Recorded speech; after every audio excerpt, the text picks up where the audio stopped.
We went to UNESCO World Heritage Site in Japan. This is Shirakawago. Nung time na nagpunta kami, this was mid-October, nagsisimula pa lang mag-change yung color ng leaves. But if you go here during autumn na talaga, sobrang ganda daw. Makakakita ka ng 4 colors sa mga puno. Nag-stop over pala kami niyan to eat breakfast. Umalis kasi kami from the hotel before 7 a.m. Ito yung sa akin. And Sophie, croissant. And milk. Daddy's having sandwich. Where's my coffee? Ang ganda. One thing, please just go together. Okay. Last time there was an attack of the bear. There's She a went bear. very far. She Ah. went, Near the forest? yes, where she should not be. Oh no. Bakit? Did she No injured. injured A lot of people died from bear from the attacks. bear attack? Hmm. In Hokkaido, they killed one family of bear because it killed one family of people. Oh no. So ayun, yung nagsasalita pala is our business friend Rio. He's a Japanese and alam nyo, dito ko talaga napatunayan na sobrang patient talaga ng mga Japanese and maintindihin. Kasama din pala niya si Dr. Aruna. So 2 car kami. Actually, we're also here sa Japan for a business trip. Sobrang dami din palang tourists dito. After dito pala mismo, pinagkaguluhan si Sophie. So, parang 3 family ng mga tourists din. Ask naman sila sa amin and inask ko si Sophie kung okay lang daw ba na picturean siya. So, ayun, hala, sige, nagpo-posing siya. Ang dami ko pala nakikitang photos nitong Shirakawago. Yung talagang covered siya sa snow and sobrang ganda lalo pag gabi. Actually, may mga day trip tours din dito via Klook. So, Shirakawago is located in Gifu and Toyama prefectures. We came from Gifu, but if you're coming from a different city like Nagoya, ino-offer silang day trip. Meron pa ako nakita from Osaka, pero 2 days siya. Which is, I think, for me, masulit yung mag-overnight or more than dito. So, itong water dito, pwede din daw siya inumin. Usually, ginagamit din siya panghugas ng kamay before going inside the temple.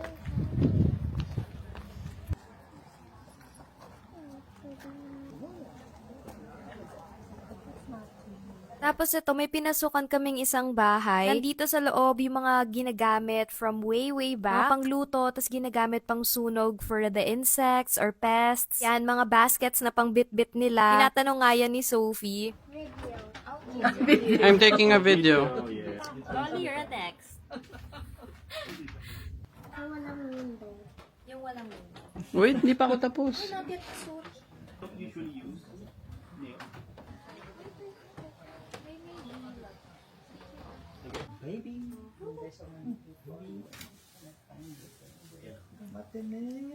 Okay. Thank you. Later, you have to pay 2,000. But Yeah. Sophie buying her slippers. Think you like the matcha.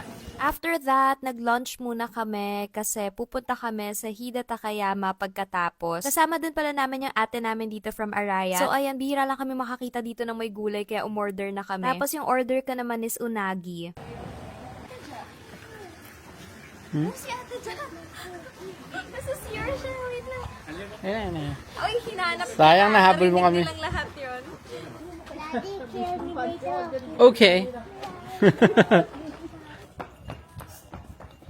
1, 2, 3. Mami. Lagi may ulo dun sa ilalim ng video eh.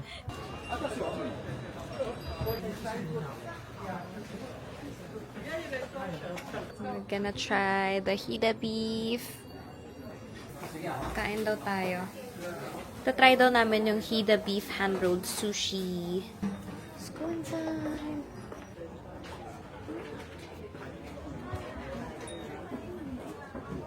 Sobrang cute. Oh my gosh.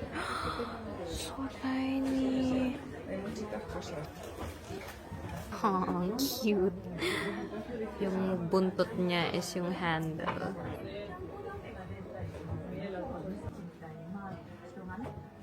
Super daming cute na pwedeng pampasalubong here.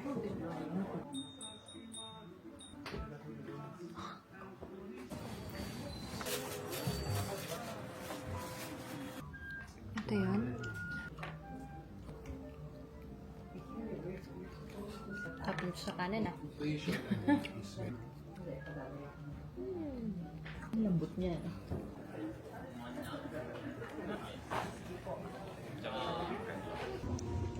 Sobrang cute. Ano ba?